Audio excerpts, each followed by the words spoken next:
Nous bénissons encore une fois le Seigneur Jésus, notre Dieu, ce matin. Nous apprécions la grâce qu'il nous accorde de nous rassembler pendant ces temps difficiles de la fin. Et nous croyons que sur nos prières, nos requêtes que nous lui faisons pour qu'il soit avec nous, qu'il est parmi nous en ce moment-ci. Ainsi, sans plus tarder, nous allons incliner nos têtes pour nous remettre en sa main et remettre la prédication de la parole de Dieu en sa main. Seigneur notre Dieu, nous voici à toi ce matin, Seigneur. N'ayant rien à pouvoir vanter, à pouvoir élever, si ce n'est pour la Seigneur. Si ce n'est le précieux nom du Seigneur Jésus qui a fait de nous aujourd'hui ses enfants, Seigneur, au travers des nations, qui nous a prédestinés à la vie éternelle. Et ce matin, Seigneur notre Dieu, nous sommes venus pour écouter cette vie éternelle au travers de sa parole bénie, tirée de la Bible, au Dieu bien-aimé et de la prophétie des grands hommes de Dieu depuis tous les âges jusque dans notre génération. Quel peuple merveilleux nous sommes, Seigneur, d'avoir écouté Dieu nous parler. Amen. Et d'avoir accepté son invitation. Seigneur, accepte que le service te soit dédié et qu'il soit réellement béni, Seigneur, et que lorsque la parole de Dieu va être donnée, qu'elle guérisse les malades, Amen. Les malades physiques et les malades spirituels. Amen. Seigneur, Dieu, accomplis tout ce qui a été donné au peuple de la terre, Seigneur, que lorsque Jésus-Christ va monter au ciel, il attirera à lui des hommes pour pouvoir prêcher l'évangile. Seigneur, ainsi que les signes qui doivent accompagner la prédication de l'évangile du Seigneur Jésus soient parmi nous et confirment ta présence. Ainsi, nous nous remettons à toi et nous croyons que tu vas nous l'accorder au nom de Jésus-Christ. Amen. Amen. Nous allons lire la parole de Dieu.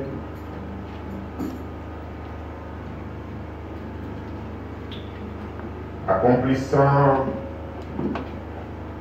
ce qui doit être fait lorsque on va à la rencontre de Dieu, comme nous l'avons vu pendant la semaine, que Dieu a appelé un homme du nom d'Abraham de son pays. Il lui a fait des promesses, comme il nous a appelés, il nous a aussi fait des promesses, et Dieu a accompli toutes ces promesses-là, et Dieu nous a rassurés qu'il va aussi accomplir toutes les promesses qu'il nous a faites au travers de la parole de Dieu que nous lisons. Amen. Et qu'il va accomplir cela et il va nous bénir. Ainsi, nous ouvrons la parole de Dieu. Nous allons lire des écritures. La première écriture, c'est dans l'Évangile selon Jean. Dans le Nouveau Testament, nous allons beaucoup parler de ce Jean ici, qui a écrit cet Évangile.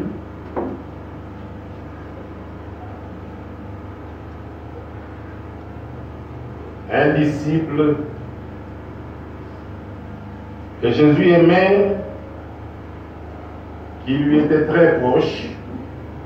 Nous lisons au chapitre 17,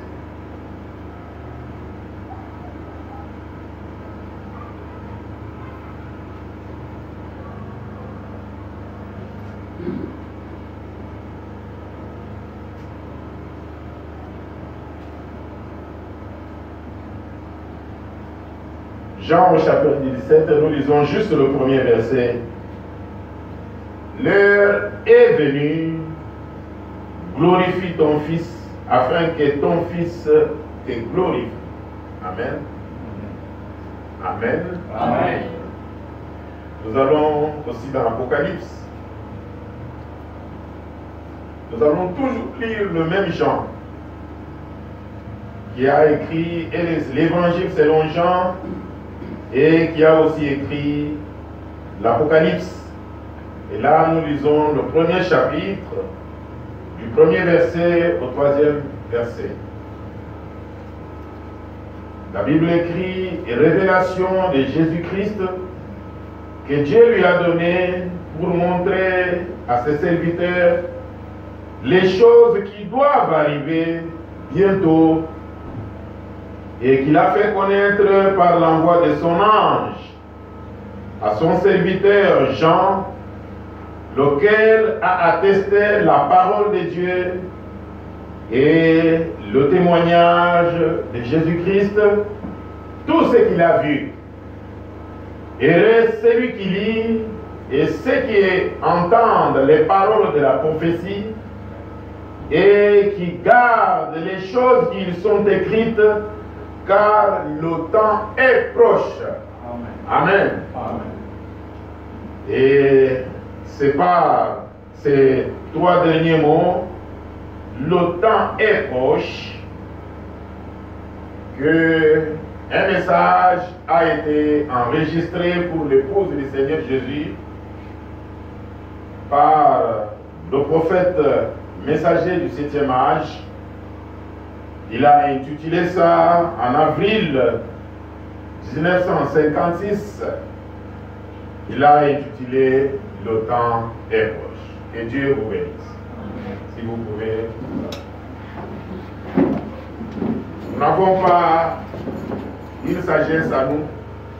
Nous aimons toujours donner ce que Dieu avait donné par le prophète messager et qui est une recommandation pour pouvoir préparer l'épouse du Seigneur Jésus-Christ à pouvoir aller au ciel.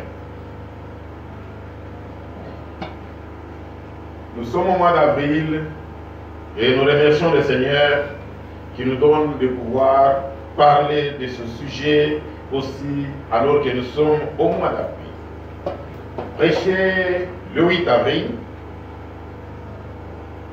50e année du jubilé, le premier jubilé de notre génération. C'est pratiquement une trompette que nous sommes en train d'écouter. Une trompette du jubilé pour nous libérer de l'esclavagisme dans laquelle nous avons été plongés depuis nos premiers parents après la chute. Cet esclavagisme, c'est les maladies, la souffrance, la faim, les calamités, les insultes, les discriminations, le racisme, le réchauffement climatique et toutes ces choses. Mais alors, Dieu a dit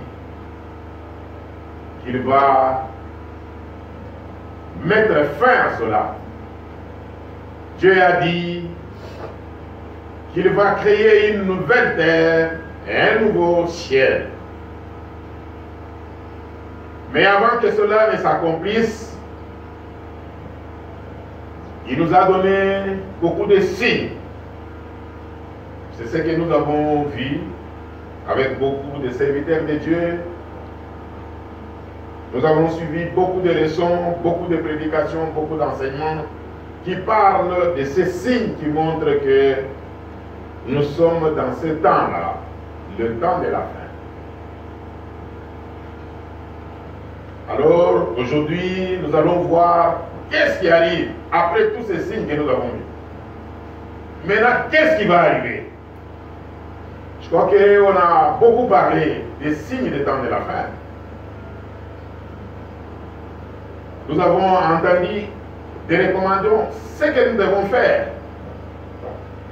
On nous a recommandé de venir à l'église, on nous a recommandé de donner les dîmes, de donner les offrandes. On nous a demandé de persévérer. On nous a demandé de chercher le baptême du Saint-Esprit. Mais après cela, qu'est-ce qui va arriver? Amen.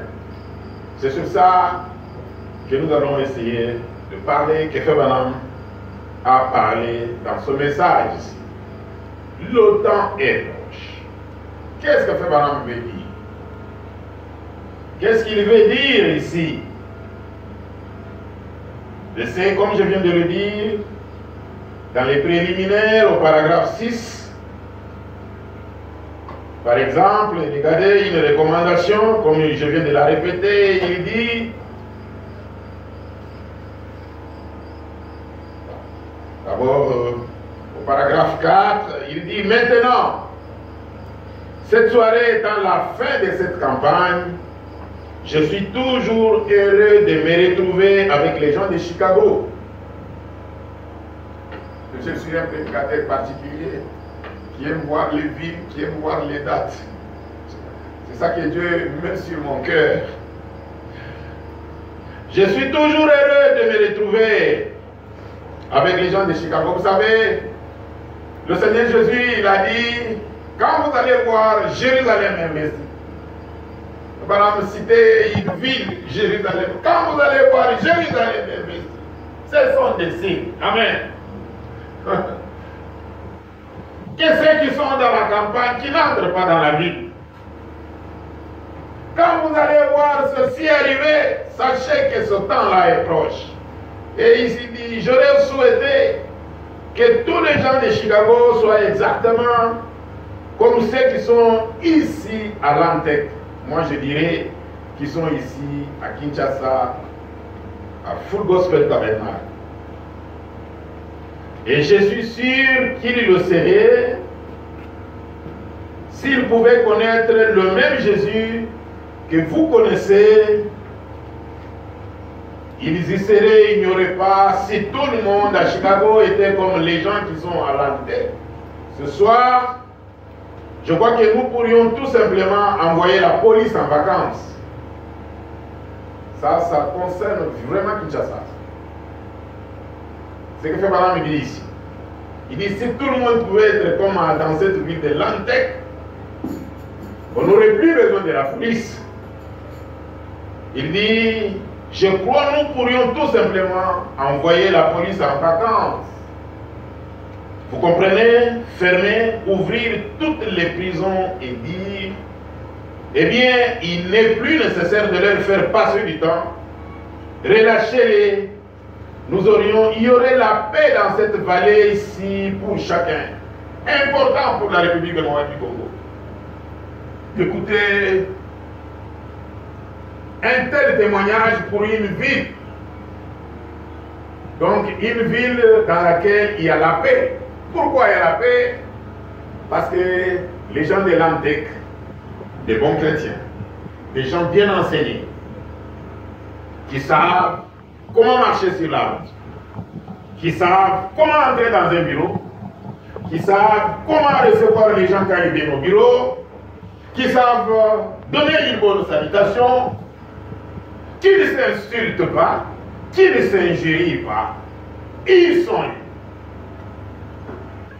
C'est ça que Frère Branham est en train de dire.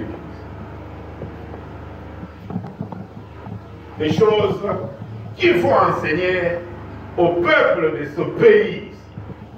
Frère Branham continue, il dit, un jour, il en sera ainsi, mon ami. Un jour, il en sera ainsi, chers Congolais. Et nous attendons ce jour-là, ce glorieux jour où Jésus viendra pour la deuxième fois prendre ceux qui sont devenus ses serviteurs. Est-ce que nous sommes ses serviteurs? Non. Ce matin, Dieu nous fait la promesse, nous les Congolais, ne vous en faites pas. Amen. Amen. Un jour, Dieu viendra et il nous prendra. J'aimerais être du nombre en ce jour-là, et comme il m'a aimé, et qu'il m'a pardonné mes péchés, qu'il m'a donné un petit moyen que j'apprécie pour aider à gagner d'autres à lui. Voilà, Frère Branham, alors qu'il commence ce message, il apprécie ces gens-là. Et nous, en tant que prédicateurs, nous devons dire la même chose au peuple de ce pays. Et au paragraphe 6, Frère Branham dit, vous savez, j'étais en train de demander à Japhet, tu as vu quand on fait défiler les textes, combien cela est intéressant. Tu as vu, ça donne la concentration à l'église. Ils suivent ce que le prédicateur est en train de dire. Amen. Amen. Ils suivent et j'ai senti ça. Moi, j'ai senti, j'ai vu comment vous étiez en train de suivre ce que j'étais en train de lire. Oh, je bénis le Seigneur. Voilà pourquoi je pleure, je supplie le Seigneur Jésus de nous accorder la capacité d'être dans ces conditions. S'il y a encore le temps sur la terre, Dieu va nous l'accorder. Amen. Mais quand il fait jour, on ne peut pas. Vous n'allez pas voir. Au moins le soir, quand on éteint toutes les lumières, je crois qu'on fera un effort chaque fois pour faire défiler ce que le prophète messager lui-même a dit. Et au paragraphe 6, il dit, eh bien, cela vous amène, vous introduit parmi les croyants. Vous êtes compté maintenant comme un croyant chrétien. Et maintenant, voici ce que je ferai pour vous donner un conseil. Voilà me dit, ce que je ferai pour vous donner un conseil, je ne m'arrêterai pas à ceci. Ça c'est très important, suivez. Les gens ont besoin d'écouter ces choses qui viennent du prophète. Ça aurait même été mieux que ça défile là-bas, que ça ne soit pas Moïse qui parle. Il dit, voilà me dit, je demanderai à Dieu, je ne m'arrêterai pas à ceci, je demanderai à Dieu de me donner le Saint-Esprit pour me faire entrer dans l'Église par le baptême, dans le corps des croyants par le Saint-Esprit et faire de moi son co-ouvrier dans son royaume. Abraham continue, très important, s'il vous plaît, ne dormez pas sur lui. Il dit, et adhérer à une bonne église. Amen. Oh, est-ce qu'on peut dire Amen? Abraham dit quoi? Il est en train de donner un conseil, c'est une recommandation. Il dit, et adhérer à une bonne église, ne restez pas loin de l'église. Alléluia. Amen. Abraham dit, fréquenter une église et soutenir la communion dans cette église. Amen. Amen. Est-ce qu'on peut contredire ça?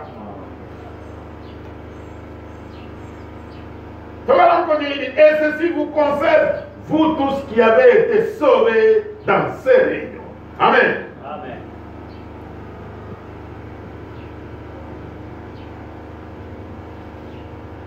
Voilà, ce que je lis encore quelque chose ici, je crois que c'est intéressant pour la connaissance de l'Église. Il continue, il dit, maintenant, je pense que frère Oral Robert, j'allais annoncer sa réunion, mais je pense qu'il clôture aussi ce soir. Et je ne sais pas si oui ou non, frère Freeman va clôturer ce soir. Un frère dit, il commence ce soir. Il commence ce soir, je m'excuse, je n'ai pas le programme de ses frères. Tout ce que j'ai, c'est juste je n'ai pas un magazine propre à moi. Attendez, c'est que il publie aussi les choses dans le magazine. Je n'ai pas un magazine propre à moi. Frère Joseph, il est assez gentil pour me laisser utiliser son magazine pour mon programme et les articles qu'il faut publier. De quel Joseph il parle? Il parle de Joseph Bosé de Chicago. Il faut connaître Bosé de Chicago. Alléluia. À cause de Joseph Bosé de Chicago, nous avons été conduits à pouvoir prendre certaines décisions. Parce que lui, il en avait pris. Joseph Bosé de Chicago, vous allez entendre, il dit qu'il est son ami. Je ne sais pas si c'est dans ce message. Oui, il le dit, il dit ceci au paragraphe 11. Je saute un peu, il dit maintenant, en lisant le passage de l'évangile, je disais au pasteur Bosé il y a quelques instants, j'aimerais exprimer une fois de plus publiquement ma reconnaissance et mon appréciation à l'égard du pasteur Bose. Mais vous entendrez que Bose, à un moment donné, il était seulement un croyant à Chicago, dans la ville d'un grand homme de Dieu que Fabana a beaucoup aimé, Et que lorsqu'on a commencé à vouloir faire des institutions, le frère Bosé est allé à Jeffersonville voir Fabana. On a commencé à faire des institutions. On va donner le nom de Joseph Bosé. Alléluia. Ce sont les choses entre les lignes. Parfois, quand nous en parlons, les gens pensent que nous exagérons. Nous en parlons beaucoup. Mais c'est important. C'est une filigrane pour que nous comprenions comment réellement l'église de Dieu doit fonctionner. Ce qui peut être fait, ce qui ne peut pas être fait. À partir de ces hommes ici comme Joseph Bosé. Joseph Bosé va voir Frère Branham. Frère Branham, qu'est-ce que nous allons faire? Frère Branham dit, s'ils ont commencé à s'organiser, cherchez un homme humble. Amen. Louez-les ou placez-les qu'il soit votre pasteur. Amen. Ne cherchez pas un monsieur, je sais tout. Alléluia. Mais un homme qui peut simplement vous apporter la parole de Dieu, qui n'est pas un dictateur, qui ne va pas amener l'église dans des têtes et mettre trop de fardeaux sur lui. Lisez cela dans le message, humilie-toi. C'est bien Joseph Bosé que Frère Branham parle. Et Frère Branham, il va revenir dans un autre message. Je crois que c'est la force parfaite par la faiblesse parfaite. Frère Branham, il va dire toujours en rapport avec ça. Il dit, si maudit, ressuscité, il va vous débarrasser de vos institutions-là. Alléluia. Et plus tard, nous voyons que Joseph Bosé lui-même, il est pasteur. Je me parle de lui, il est pasteur. Ces choses, c'est écrit dans les brochures qui moisissent dans nos maisons. Il continue, il dit, vous avez entendu, ça va publier les choses dans les magazines. Voilà pourquoi nous publions parfois, nous utilisons les médias pour publier la parole de Dieu. Amen. Amen. Qu'est-ce qu'il dit encore ici? Il dit, vous savez que nous sommes tous, nous avons nos hauts et nos bas. Et parfois, nous avons un pied dedans, un pied dehors. Comme nous le disons, mais frère Joseph a prouvé qu'il est mon ami en toutes circonstances. J'aime cet ami qui le demeure dans toutes les circonstances. Partout. Il demeure mon ami dans toutes les circonstances. Qu'elle en ait raison ou tort, j'apprécie frère Joseph. Il ne savait pas que j'allais dire cela et probablement qu'il m'aurait arrêté si il savait que j'allais le dire. Mais je préférerais lui offrir un petit bouton de rose maintenant plutôt que toute une couronne après qu'il sera parti. Et j'apprécie frère Bosé. Et après, on va même donner une offrande au prophète dans son message ici. Et au paragraphe 8, Branham dit, je me suis souvent demandé si l'ancienne ligne rapide, nous avions l'habitude d'imposer les mains aux gens. Si cela marchait mieux, je cherche à faire comprendre une chose aux gens, c'est que le fait que moi ou n'importe quelle autre personne les touche, peu importe. Oh, c'est entré vraiment, d'entrer en moi. Priez pour les gens. Imposez les mains aux gens. Alléluia. Amen. Ce n'était pas seulement parce que c'était les mains de Frère Branham. Non. Le problème, c'est élever la foi des gens. Amen. C'est élever la foi. Comme je vous ai donné l'exemple de mon frère pour qui j'ai prié pendant la semaine. Et effectivement, il est en bonne santé. Que le nom du Seigneur Jésus soit béni. Et Frère Branham a dit, quand vous voyez ces choses s'accomplir parmi vous, c'est le signe que Dieu est parmi vous. Amen. Parce que la Bible a dit, Jésus a dit, prêchez l'évangile et les signes ici vous accompagneront. Amen.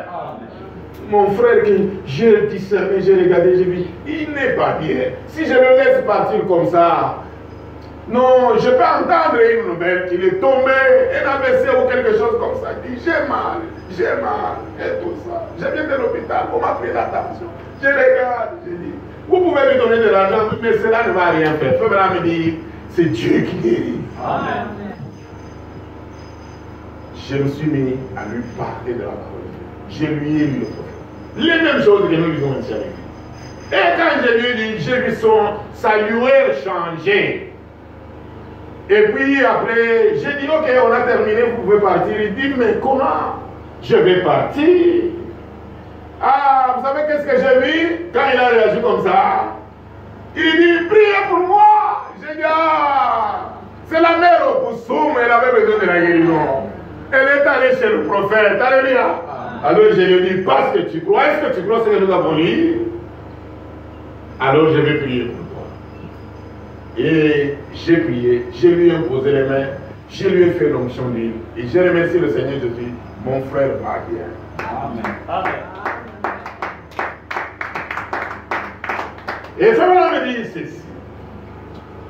Ça c'est maintenant important pour faire suivre ce que je viens de, ce témoignage que je viens de donner. Frère me dit ceci au paragraphe 8. Il dit, nous avions l'habitude d'imposer les mains aux gens. Si cela marchait bien, je cherche à faire comprendre une chose aux gens. Cherche à faire comprendre une chose aux gens. Ce qui ne fait que moi ou n'importe quelle autre personne les touche. Importe peu. Ce qui compte, c'est que votre foi le touche. C'est cela la chose. Amen. Ne vous gênez pas de prier les uns pour les autres. Vous comprenez? On a amené le credo dans ce message où c'est seulement l'évêque, l'ancien qui doit prier. Non! Frère me dit, peu importe les mains, ce qui est important c'est quoi? C'est la foi. Amen. Et Frère continue, il dit, et moi avec un cœur sincère, je suis vraiment sérieux là-dessus, j'aimerais que vous soyez aidés. Avec un cœur sincère, j'aimerais que vous soyez aidés. Il faut dire ces choses avec un cœur sincère. Si tu es sincère, si tu es sincère, tu amènes les gens à te croire. Amen. Et tout ce que tu vas demander, Dieu va lui donner. Amen. Alléluia. Comme on me dit, et Dieu connaît mon cœur, je fais tout mon possible. Si dans les 2 secondes qui viennent, j'étais sur le point de tomber à la renverse, sur cette estrade et d'être amené à la mort, j'essaierai de tout mon cœur d'aider les enfants de Dieu. Car j'aime Dieu et j'aime ses enfants. Je ne peux pas aimer Dieu sans aimer ses enfants. Et si j'aime les enfants, je fais ce que ferait un père. J'essaierai de tout mon cœur pour les amener à croire en lui, pour qu'ils soient aidés, pour alléger un peu leur fardeau et vous rendre la vie un peu plus douce. En effet, elle est courte. Nous n'en avons pas pour longtemps de toute façon. Ce qu'il en est, au paragraphe 9, c'est que nous devons endurer cela dans la misère où Satan nous a liés. J'aime apporter le message, la bonne nouvelle, que Jésus est venu vous délivrer de ces choses et de le voir faire cela pour beaucoup. Eh bien, je ne peux pas croire que Dieu fait exception des personnes. Comprenez? Oui. Dieu ne fait exception des personnes. N'importe qui vient à l'église, alléluia, amen, avec le sang de l'agneau. Souvent je vous dis ça. Dieu ne fait exception. Je vois les gens qui chassent les gens de l'église. Un pasteur me dit, ce frère là, et puis après, sa fille, elle a fait telle chose, et puis ils sont venus et je les ai chassés. J'ai chassé pourquoi? Vous les chassez pourquoi? Cet enfant-là, je ne peux pas prier pour lui. Ce n'est pas ça l'évangile du Seigneur Jésus. Alléluia. L'évangile du Seigneur Jésus sauve tout le monde. Amen. Court ou géant, noir ou blanc, métis ou n'importe quoi. Je suis en train de lui faire madame qui est en train de parler de sa mère qui est métisse. Lui-même le prophète. Je crois que nous avons même entendu ça dans l'histoire de ma vie. Il parle de sa lignée du côté paternel et de sa lignée du côté maternel qui les Cherokees, et puis voilà me dit, peu importe cela, Dieu pardonne. Alléluia. Il parle de sa propre famille. Alléluia. Vous voyez, c'est ça l'évangile du Seigneur Jésus. C'est un évangile qui est venu pour sauver l'humanité dans les conditions où l'humanité se trouve. Et il continue, il dit, j'aime apporter le message, la bonne nouvelle, que Jésus est venu pour vous délivrer de ces choses. Et de le voir faire cela pour beaucoup, eh bien, je ne peux pas croire que Dieu fait exception des personnes. Je crois qu'il fera cela pour tous ceux qui croiront cela. C'est pourquoi nous sommes ici. C'est pourquoi les portes de l'église doivent être ouvertes. Alléluia. Quelqu'un veut venir écouter la parole de Dieu. Il vient écouter la parole de Dieu. Donnez-lui la parole de Dieu. Et au paragraphe 10, il dit, je ne suis pas encore sûr d'aller outre-mer après juin de cette année, mais si le Seigneur m'appelait où que je me trouve et que la bataille fasse rage, j'ai beaucoup d'opposition, j'ai des choses que je ne pourrais pas vous dire, je ne le dis pas, je ne le dis à personne, je le garde simplement pour moi-même, et souvent, quand je me tiens ici, des fois avec simplement un cœur brisé, je regarde l'auditoire, je vois les gens et je me dis, oh Dieu, cette aimable personne, comment peut-elle avoir de telles pensées dans son cœur? Vous voyez? Et cela me fait vraiment mal, mais je continue tout simplement malgré tout. Ainsi, lorsque vous prierez pour moi, n'est-ce pas? Je prierai pour vous. Et si jamais je peux vous venir à l'aide, eh bien, écrivez-moi une lettre. Écrivez-moi une lettre. Si vous avez besoin d'un tissu sur lequel on a prié, ou si vous me téléphonez pour que je prie pour vous, je le ferai. Amen. Je n'aurai jamais trop sommeil, ni ce serai trop fatigué pour ne pas faire de mon mieux afin de vous venir à l'aide. Et si vous passiez de l'autre côté avant que nous nous revoyions, j'aimerais prendre un rendez-vous avec vous pour vous rencontrer là-bas un jour. Par la grâce de Dieu, je suis en route. Si vous n'êtes pas en route ce soir, puissiez-vous faire de cette nuit votre temps de décision.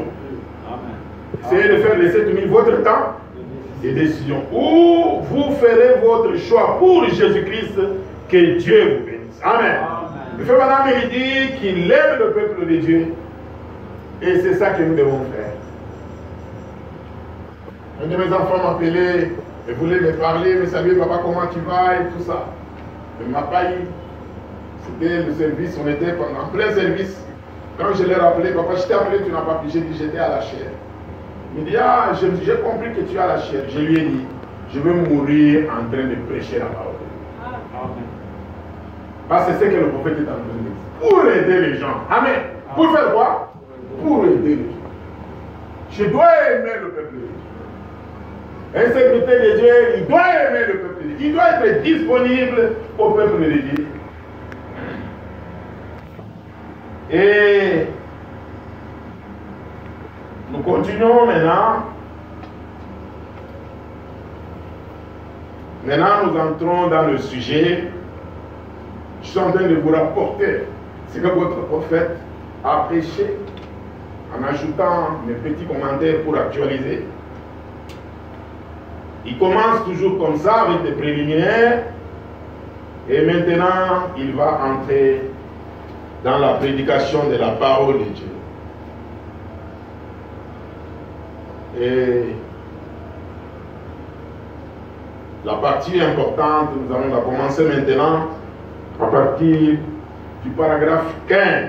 Je vous donne ça parce que vous pouvez aussi aller vous-même lire. Qu'est-ce qu'il dit? Il dit ceci au paragraphe 15. Vous savez, c'était la révélation que Dieu avait donnée à son voyant avancé en âge. Il parle de Jean.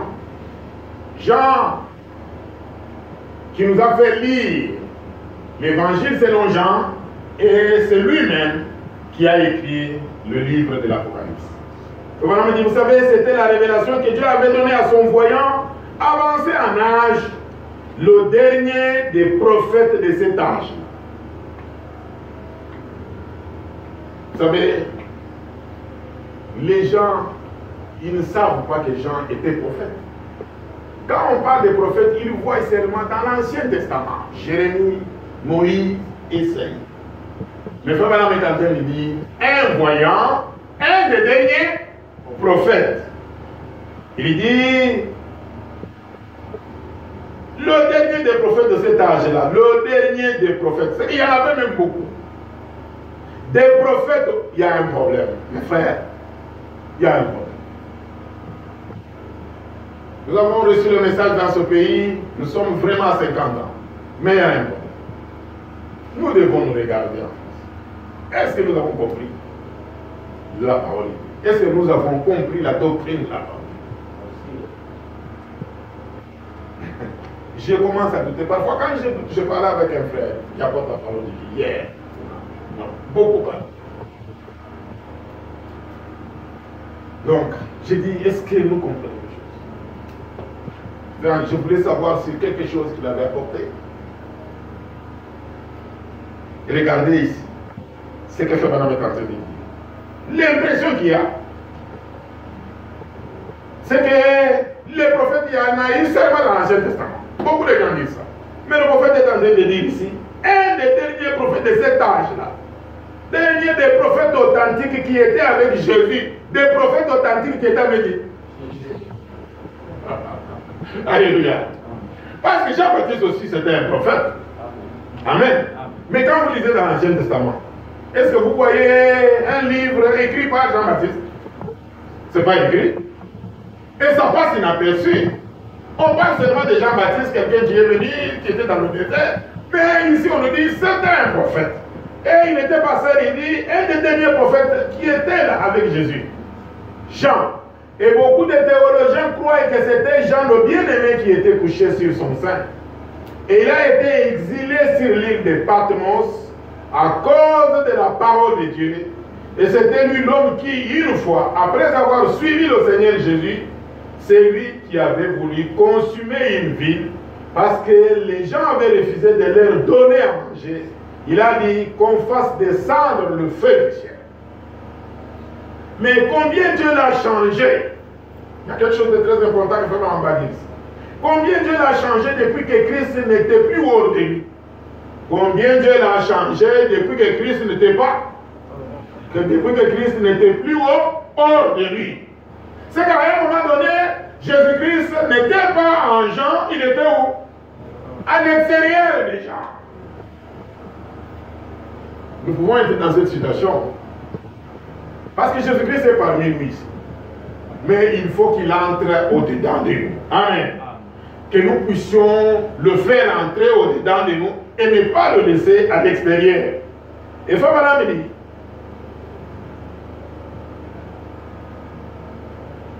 mais combien Dieu l'a changé? Depuis que Christ n'était plus hors de lui, mais qu'il était entré à l'intérieur. Quand il était hors de lui, Jean était quelqu'un qui voulait même qu'on rase une ville, qu'on la détruise. Mais quand il est entré en lui, Frère Branham dit, il était là sur l'île de Patmos, il est connu comme l'amoureux du Nouveau Testament. Jean le bien-aimé. Et il était exilé là à cause de la prédication de la parole.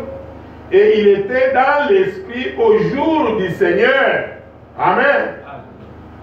Et Dieu a envoyé un ange, lui a testé les choses qui devaient arriver. Et en d'autres termes, il a écrit l'accomplissement de toutes les choses qui doivent arriver dans les derniers jours. Toutes les choses qui doivent arriver où? Dans les derniers jours, qui sont prophétisées. Et le livre a été scellé. Rien d'autre ne peut être ajouté à cela, ni rien en être retranché. C'est lui-même Jean qui a dit ça. Amen. Que personne n'ajoute et que personne ne retranche. Il était allé au jour du Seigneur. Est-ce que vous pouvez voir ça? Quand nous écoutons le prophète, il parle de voir sa femme qui était déjà décédée il se retrouve avec elle. Il est où? Il est en esprit au jour du Seigneur. Il peut voir sa fille Sharon Rose, qui était décédée bébé. Elle est déjà une grande fille, il ne la reconnaît pas. Maintenant, il est où? Au jour du Seigneur. Amen. Comme Jean était en esprit entré au jour du Seigneur. Et le prophète dit, au paragraphe 16, et comme nous avons lu ce merveilleux livre de l'Apocalypse, dans mon église, chez nous, j'ai une fois mis presque 1 an et demi à étudier cela minutieusement, chaque soir enseignant rien que sur le livre de l'Apocalypse, le comparant avec le reste de la Bible et les âges ainsi que les autres choses qui se sont passées. Ici, nous avons déjà vu, mais une partie. Eh bien, il y a un temps pour tout. C'est un vieux slogan américain.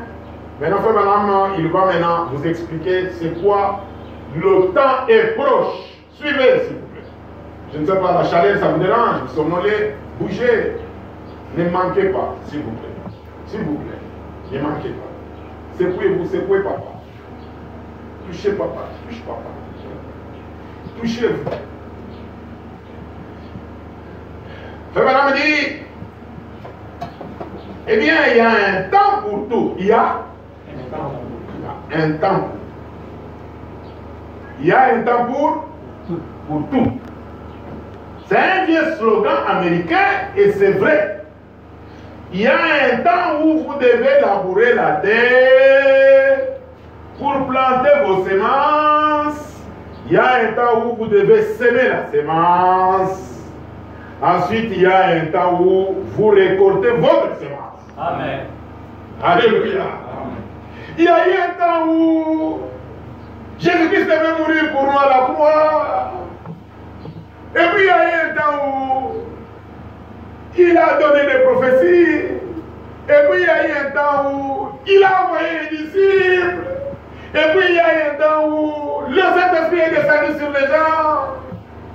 Il y a un temps pour tout. Alléluia. Comme il y a un temps pour semer la semence, et il y a un temps pour récolter la semence, et il y a un temps pour manger la semence. Il y a un temps pour tout. Oh, Frère Baram, qu'est-ce que tu veux dire par là? Il dit, Frère Baram continue le commentaire. Il y a un temps où les nations ont dû commencer. Il y a un temps où les nations ont dû commencer. Il y a un temps où les nations doivent arriver à la fin. Les choses ne seront pas seulement telles qu'elles sont. Je vois les gens se battre dans notre pays, à travers le monde. Ils réussissent, ils créent dans notre dessin. Il y en a qui veulent la session. Il y a beaucoup qui disent Nango. Ça t'appartient. J'ai pitié. Alléluia. J'ai pitié. Il faut avoir pitié des gens. Il y a des gens qui font des troubles à l'aise, qui tuent les gens. Ils viennent les terres. Vous allez partir à Benzaou. Il y a un temps pour tout. Alléluia. Il y a un temps pour tout. Il y a un temps où nous sommes allés à l'école, nous avons étudié. Et puis après, il y a un temps où ça s'est arrêté. Il y a un temps où ma fille cadette, elle me dit, j'ai pensé que lorsque je vais terminer, je vais travailler. Ça sera bien. Maintenant, je me rends compte que c'est toujours les recommencements, c'est toujours les mêmes choses. Même le travail lui-même, je suis fatigué. Vous voyez, ça doit beaucoup nous presser.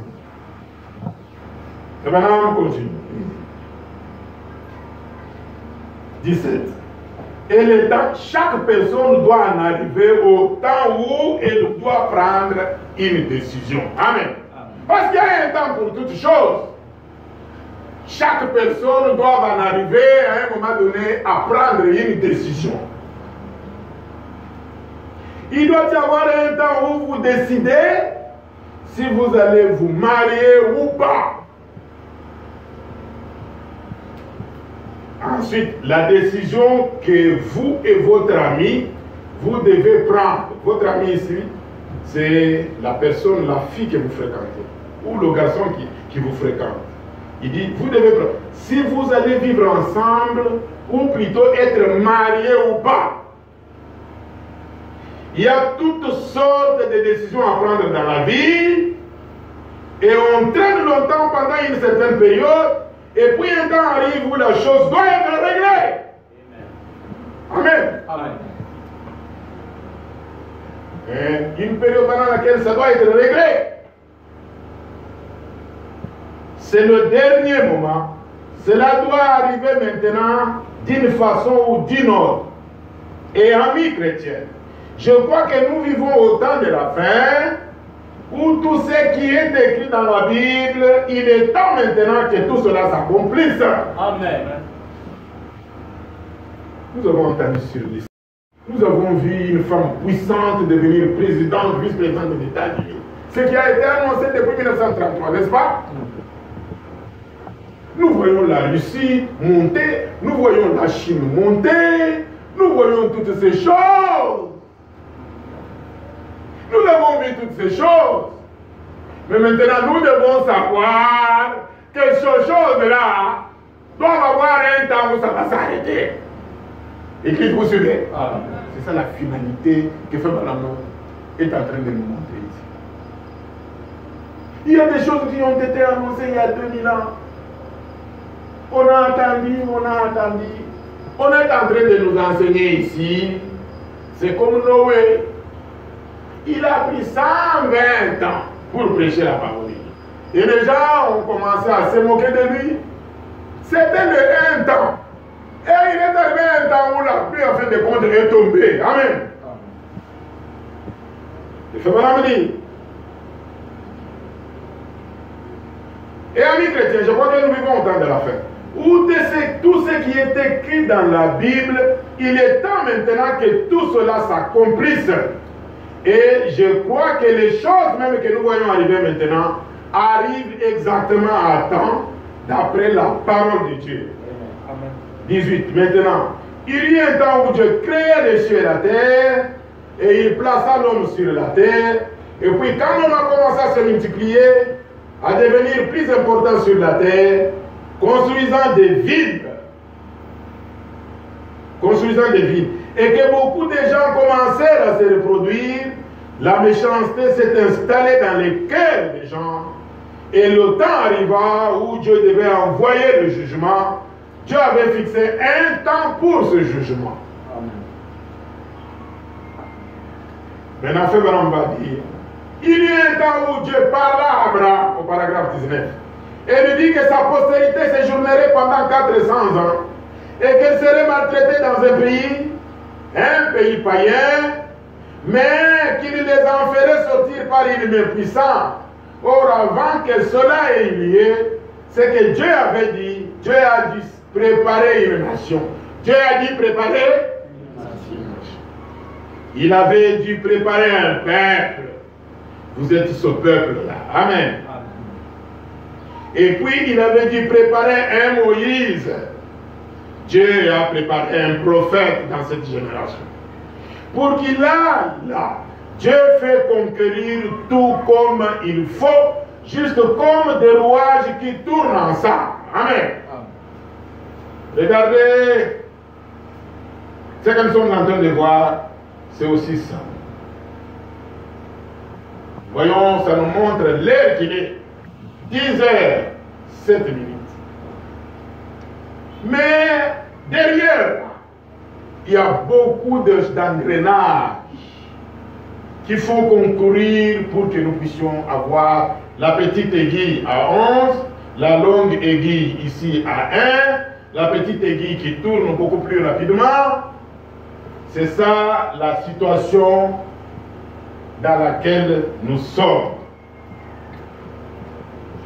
Comment me dire? Nous voyons cela au loin, parfois à distance, et nous demandons, est-ce possible? Mais cela arrive toujours justement comme Dieu l'avait dit. Amen. Parce que parfois les gens pensent que tout ce qui a été dit, ça ne va pas arriver. Los Angeles ne s'engloutit toujours pas. Los Angeles, ne semble-t-il toujours pas. L'enlèvement, ça traîne. Mais Dieu nous dit, il est en train de préparer les choses. Amen. Les choses sont en train d'avancer. Si je prends l'exemple de la montre là, est-ce que nous voyons ce qui est derrière la montre? On ne voit pas. Nous ne voyons pas. Mais la roue est en train de tourner. Et il dit, nous voyons cela au loin, parfois à distance, et nous nous demandons, est-ce possible? Mais cela arrive toujours juste comme Dieu l'avait annoncé. Et quand le temps de la promesse approcha, il y eut un pharaon qui n'avait pas connu Joseph. Et alors, au temps de la persécution et du massacre des petits-enfants, Dieu envoya Moïse, un prophète vint sur la scène. Des miracles et des signes commencèrent à se produire dans cet âge-là. Parce que le temps pour cet âge était terminé. Ça, je suis obligé seulement de vous lire. Je suis seulement obligé de lire. Faites attention, suivez. Je ne fais pas la prédication. Je ne peux pas faire la prédication, je dois lire le prophète. Amen. Si je fais la prédication, je vais laisser beaucoup de choses. Parce que ma mémoire est petite. Vous suivez? Ma mémoire est petite et elle oublie. Parce que je vois là que de plus en plus vous somnolez. Il faut qu'on chante alors. Parfois, les gens aiment la prédication. C'est la prédication, on va bouger, tout ça. Ça va amener beaucoup d'onction, d'enseignement. Quand on lit beaucoup, les gens ils vont se mettre à dormir. Mais je n'ai pas le choix. Si je dois dire que je fasse une prédication, je vais oublier beaucoup. Laissez que je lise. Amen. Amen. Faites un effort, suivez. Pardon. Le Branham continue, il dit, et quand le temps de la promesse approcha, il y eut un pharaon qui n'avait pas connu Joseph. Et alors, au temps de la persécution et du massacre des petits-enfants, Dieu envoya Moïse, un prophète vint sur la scène, des miracles et des signes commencèrent à se produire dans cet âge-là, parce que le temps pour cet âge était terminé. Il y a un temps où les enfants hébreux devaient prendre position, se prosterner devant une statue païenne, ou garder leur foi dans ce Dieu vrai et vivant. Le temps vint où la décision devait être prise. Et ils prirent la bonne décision et Dieu était avec eux. Amen. Amen. Vous êtes aussi dans un temps. Et vous devez prendre une décision. Et vous avez pris une décision. Le fait que vous venez à l'église, vous avez pris une décision. Quand il y a les matchs au foot, au stade, et que tout le monde doit crier, vous prenez la décision de vous agenouiller en ce temps-là et de prier. Vous prenez la décision de mettre une bande, d'écouter. Vous prenez la décision de lire votre livre, ou vous prenez la décision de vous agenouiller et de lever les mains. Vous suivez? 24. Nous avançons très vite.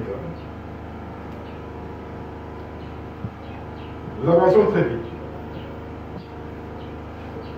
Non, j'ai sauté.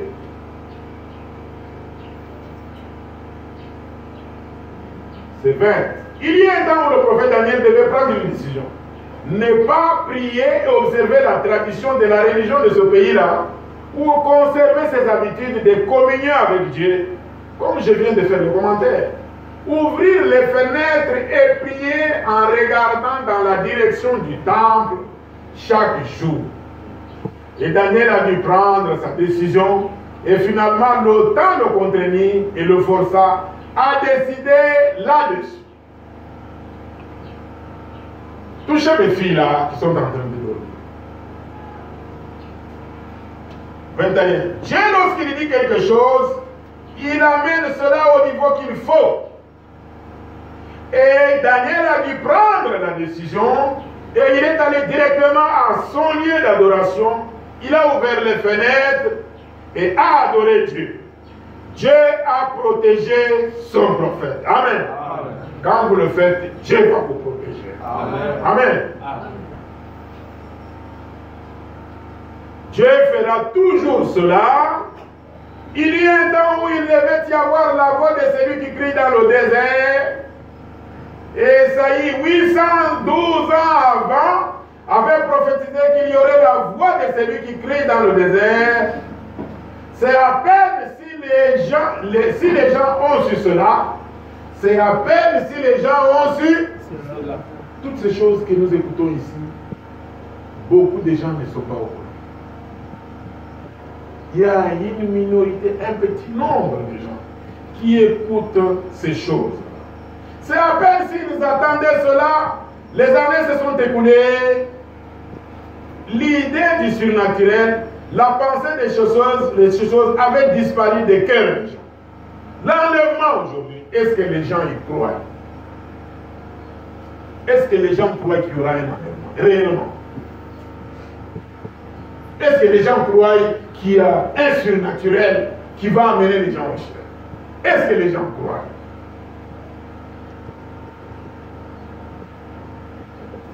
Et tout d'un coup, et par un temps clair et serein, selon ce qu'Esaïe avait prophétisé il y a 800 ans, comme nous le disons, un gars sorti du désert, un gars costaud qui prêchait la repentance, c'est qui? Jean-Baptiste. Et disait aux gens que la cognée était déjà mise à la racine de l'arbre et que tout arbre qui ne produisait pas du bon fruit serait coupé et jeté au feu.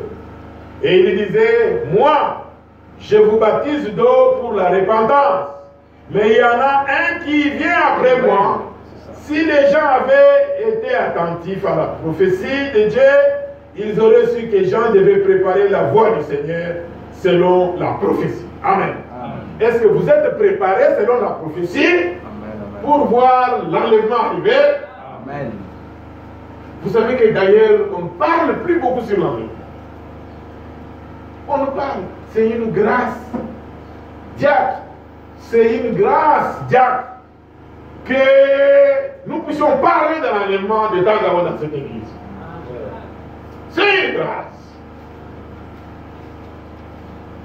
Et Frère continue. Il disait, je ne le suis pas. Mais il y en a un qui vient après moi, et je ne suis pas digne de délier ses lacets. C'est lui qui baptisera du Saint-Esprit et de feu. Et il a son vent à la main, et il nettoyera entièrement son air, et amassera le blé dans le grenier, et brûlera la paille dans un feu qui ne s'étend pas. Il y a un temps pour chacun. Esaïe avait prophétisé. On a attendu 1 an, 10 ans, 20 ans, 30 ans, 100 ans, 200 ans, 300 ans, 500, 700, 800, et puis la chose est arrivée. Alléluia. Et maintenant on va vous dire, quand nous allons commencer à terminer, il y a un temps pour chaque chose, puis la chose arriva. Alléluia. Amen. Il y a un temps pour chaque chose, puis la chose arriva. Amen. 23. Et puis Jésus de Galilée vint au Jourdain pour être baptisé par lui. Vous touchez papa. Touchez pas.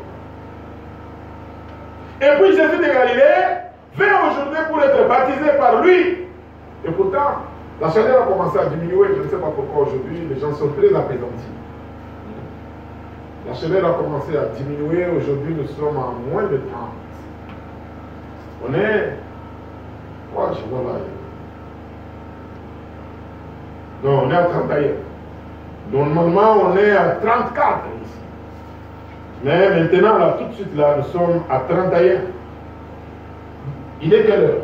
À midi, ça va baisser. Nous serons à 29. Je ne sais pas pourquoi les gens savent. tendance à vraiment se reconnaître. Je sais que c'est la chaleur qui est à la base de ça. Et puis le prophète continue. Et puis Jésus de Galilée vint au Jourdain pour être baptisé par lui. C'était juste un jeune homme d'apparence ordinaire, d'environ 30 ans. Il entra dans l'eau toutes ces années, depuis le temps où il était un enfant. Quand l'ange avait chanté et que les mages avaient suivi l'étoile, pas grand-chose n'avait été dit à son sujet. Mais quand il devait être confirmé effectivement comme fils de Dieu, le Messie loin, Dieu a donné un signe au ciel. Amen. Jean dit, je ne le connaissais pas. Mais le temps est arrivé pour celui qui avait parlé à Jean de confirmer qui était cette personne. Le temps est arrivé. Le temps arrivera. En effet, il disait, celui qui m'a envoyé baptiser d'eau, celui sur qui tu verras l'Esprit descendre et demeurer, c'est celui qui baptisera du Saint-Esprit et de feu. Le temps arriva où cela devait avoir lieu. Le temps arrivera où l'enlèvement va avoir lieu. Ne soyez pas distraits. Amen. Amen. C'est comme ça qu'on est en train de voir ici, c'est quoi? C'est la question qui a été posée à Jésus, nous avons vu ça pendant la semaine. Sur les grandes écritures de notre temps. C'est dans Matthieu. Laissez que je lise parce qu'il y en a qui n'étaient pas là. C'est dans Matthieu 24. Comme Jésus s'en allait au sortir du temple, ses disciples s'approchèrent pour lui en faire remarquer les constructions. Vous savez, il y a quelque chose qui m'émerveille. C'est que nous vivons les mêmes choses. Vous ne voyez pas notre église, vous ne voyez pas notre temple que nous avons construit. Alléluia. Amen. Peuple de Dieu, mais regardez comment Jésus va réagir. Comme Jésus s'en allait au sortir du temple, ses disciples s'approchèrent pour lui en faire remarquer les constructions. Nous avons un temple avec une pyramide là-bas. C'est sur la montagne. Ça se voit de chaque côté que vous êtes à Kinshasa. Vous allez voir ça. Ça fait la fierté. Comme ici, ça faisait la fierté des disciples. La fierté de qui? Des disciples. Des croyants du message de la des croyants du message de la venue de Jésus-Christ sur la terre. Verset 2. Mais il leur dit, voyez-vous tout cela? Je vous le dis en vérité, il ne restera pas ici pierre sur pierre qui ne soit renversé. C'était un prédicateur drôle. Alléluia. C'est ça que fait Banam dit, être né hors de saison. Amen. C'est-à-dire, là où les gens ils voient quelque chose, vous voyez autre chose. Merci. C'est choquant. Hein? Et c'est choquant. Les gens pensent que c'est bien. Le Seigneur va les soutenir. Lui, il leur dit quelque chose qui ne peut pas les plaire. Il dit, mais il est, voyez-vous tout cela. Je vous le dis en vérité, il ne restera pas ici pierre sur pierre qui ne soit renversé. Et notre prophète dit, vos églises, ça sera quoi? Ça sera des entrepôts. Alléluia. Je viens dire, ça va être renversé. Il n'y aura pas pierre sur pierre. Mais Jésus, au temps de la fin, dans le prophète William Branham, il dit quoi? Vous voyez que c'est là. Ça sera quoi? Des entrepôts. Laissez-moi vous dire. C'est là où je fais les choses. Et je vois ça. Le Canada, il n'y a pas un pays là où il y a des temples comme le Canada. Des grands temples. Oh, William Branham, c'est un prophète de Dieu. Alléluia. Si je prends mon téléphone, je vous montre ici. Vous allez voir les noms des villes du Canada et des avenues. Saint-Jérôme, Saint-Hubert, Sainte-Marie, Saint-Stéphane, Saint-Joseph. Mais aujourd'hui, beaucoup de temples qui disent, vous savez, c'est devenu quoi? C'est là où nous avons acheté les habits usagés qu'on envoie à Kinshasa. Les entrepôts. Alléluia! Amen. Je suis allé là-bas, j'ai acheté des habits. C'est là où les gens ils vont. C'est les entrepôts pour les habits usagés qui viennent de l'unité. Alléluia! Amen. Pouvez-vous aimer le message? Il n'y a personne qui parle là-bas. Les Canadiens de cette province-là de Québec, ils disent, cette église nous a fait beaucoup de mal, nous ne voulons pas en entendre parler. Vraiment. Alléluia. J'aime, comme madame dit, il faut aller dans les champs d'émission pour comprendre beaucoup de choses. Il faut aller dans les champs d'émission. Si quelqu'un ne parle pas dans les champs d'émission, il ne va pas comprendre. Il faut aller dans les champs d'émission. Je vous dis, ce pays-là, il est interdit. Rassemblez les gens où vous êtes ici. On va vous arrêter. Au travail, vous trouvez une femme et que c'est vous qui est son collègue, vous venez dans le bureau, tu commences à l'évangéliser, on va t'arrêter. Regardez, quand vous allez circuler dans la ville, si vous voyez un panneau, on a écrit Révérend Mukendi. Il vient de là. Il est le seul, un Congolais. Il a eu le courage de condamner l'immoralité et l'homosexualité sur les plateaux de télévision au Canada. Vous savez ce qu'on a fait de lui? On a soulevé une femme qui est allée dire « Il m'a violé !» Vous comprenez? On a soulevé une femme qui est allée dire « Il m'a violé! Il t'a violé quand? Oh, Kana!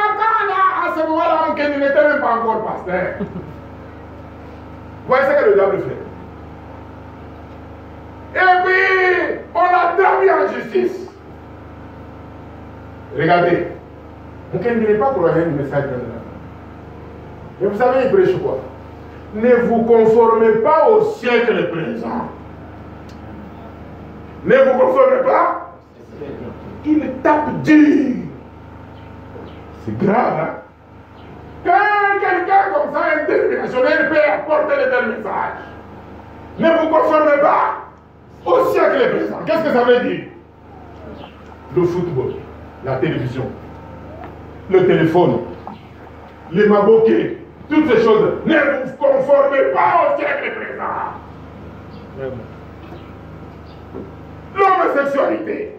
Parce que ce sont les pays où il y a l'homosexualité. On dit laissez tout le monde être libre de ce qu'il fait. Ne prêchez personne. Ne prêchez personne. Vous comprenez? Ils ont tout rejeté de la parole de Dieu. Un peu à l'ouest du Canada, là où Madame allait prêcher la parole. Il y a des choses merveilleuses que nous devons connaître. Comment ce bonhomme il aimait toujours aller à l'ouest? C'est à l'ouest du Canada, là où vous trouvez des chrétiens proches de la parole de Dieu. C'est là où vous pouvez prêcher la parole de Dieu. Mais à l'est, vers l'Europe, ces gens qui sont venus de l'Europe, les Français, les gens d'origine française, le français, le trône du catholicisme. Parce que le trône du catholicisme, vous savez c'est quoi? La France, le Portugal, l'Espagne. On les appelle les pays, j'enseigne à l'église que Dieu m'a donné de conduire. Ce sont les pays là, latinos. Et quand on dit les pays latinos, ça vient d'où? C'est Rome. Vous comprenez? C'est Rome. C'est le vénère de Rome. C'est le vénère de Rome. Mais ces gens, les choses qu'ils ont faites, l'évangile qu'ils ont fait, a fait aujourd'hui qu'ils sont totalement rejetés. Et qu'est-ce qui est arrivé avec Mukendi? À cause de ses positions publiques sur la parole de Dieu, on est allé en procès. On est allé, on dit quoi? Premier jugement. Et puis après, il y a eu appel. On arrive en appel, on tranche, il doit aller en prison pour 8 ans. Pourquoi? Mukendi dit, je suis d'origine congolaise. Je suis de la République démocratique du Congo. Je veux vous apprendre de la discipline. On le cherche. Il a traversé la frontière. Il est à Kinshasa.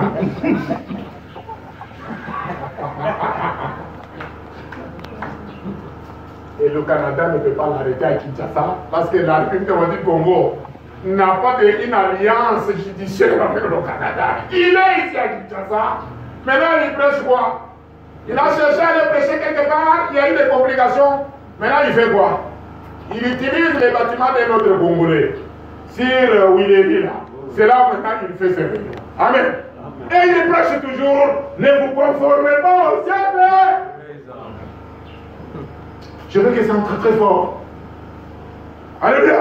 Amen. La mondialité, rejetons. Alléluia. Amen. La convoitise de la chair, rejetons.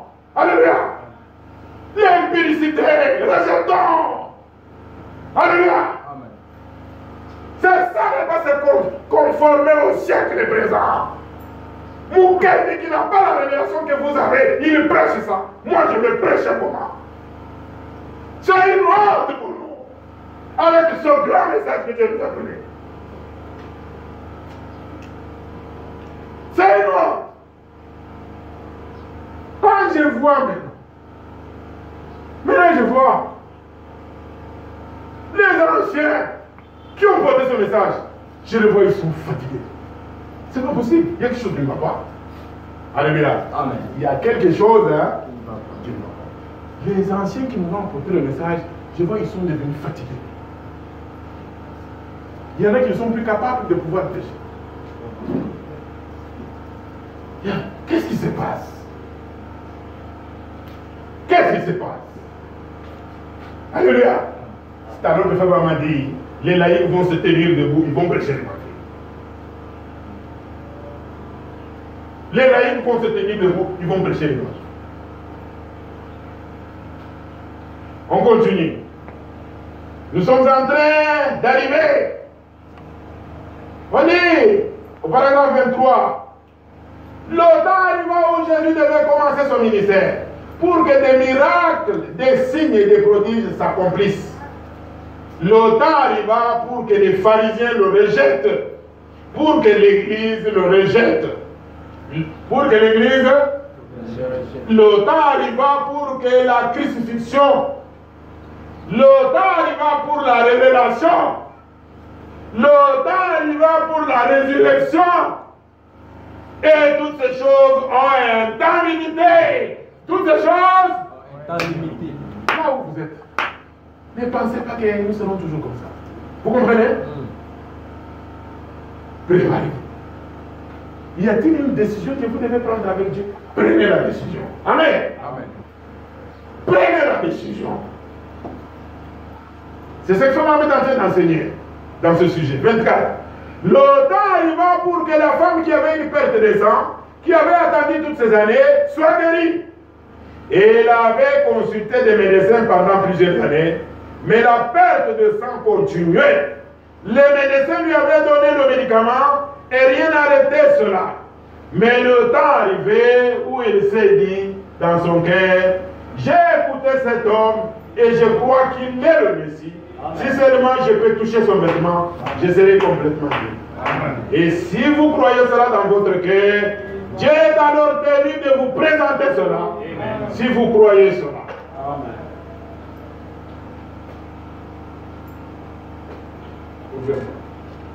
Mais évitez cette qualité. La prochaine fois. Eh bien, que serait-il arrivé si lorsque Jésus venait et qu'ayant regardé à la rivière ce matin-là, Et l'ayant vu sortir du bateau, fatigué, épuisé, un groupe de gens épuisés,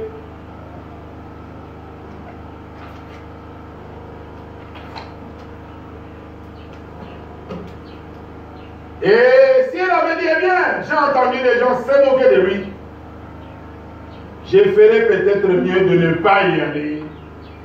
Alors la chose ne serait jamais arrivée.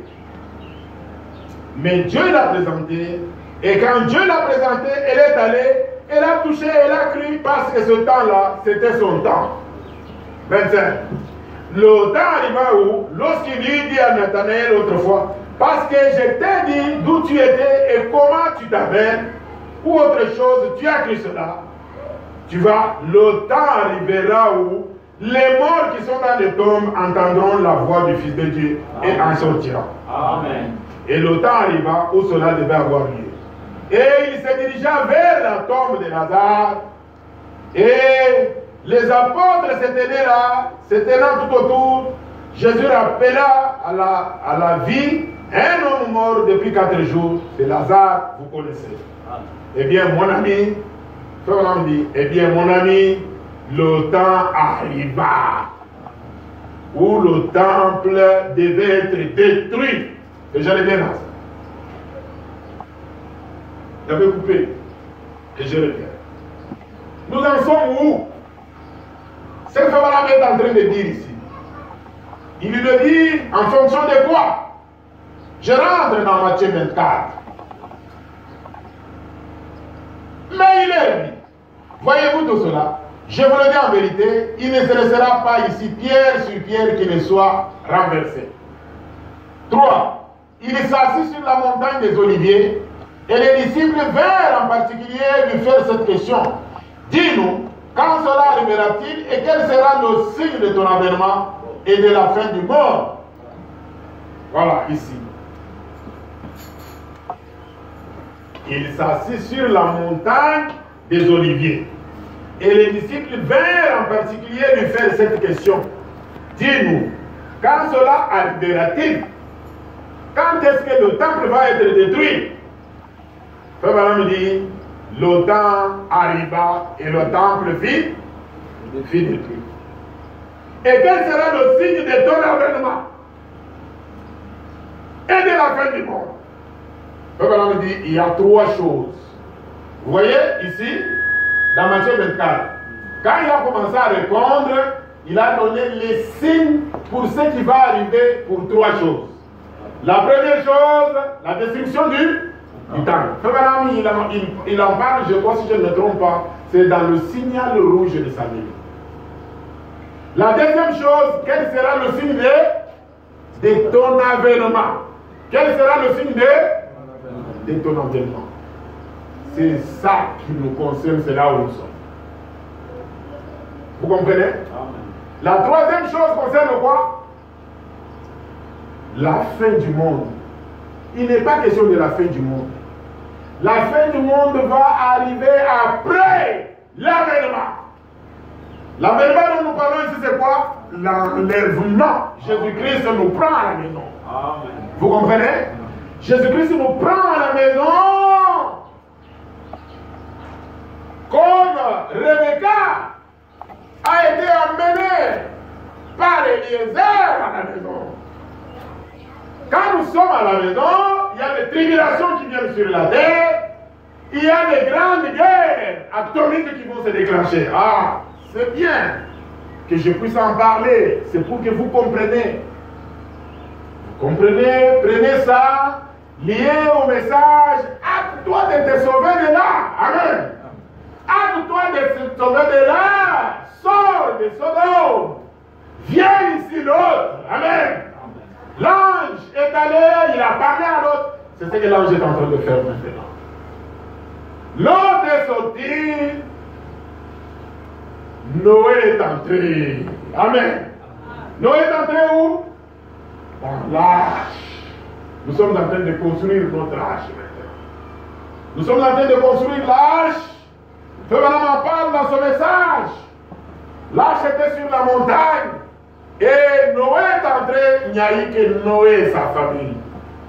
Et quand il est entré, l'OTAN est arrivé, la pluie est tombée. Toutes les nations de la terre sont décédées, sauf Noé et sa famille. Donc on a dit, sauf Noé et sa famille. Donc, notre enlèvement, c'est comme aller dans l'arche pour être protégé. Vous comprenez? L'enlèvement, pour répondre, pour comprendre cette deuxième réponse que le Seigneur Jésus a donnée aux disciples, ils lui ont demandé, dis-nous, hein, quand est-ce que ces choses-là vont arriver? Lui, il a fait quoi? Il a donné les signes dedans. Et les signes, vous les avez vus. Maintenant, nous parlons l'église pour dire que ce que Dieu a dit là, ça va arriver. Ça va arriver. Et je crois que vous avez compris, n'est-ce pas? Vous avez compris Matthieu 24, du premier verset jusqu'au troisième verset. On s'arrête là. On revient ici. Il dit,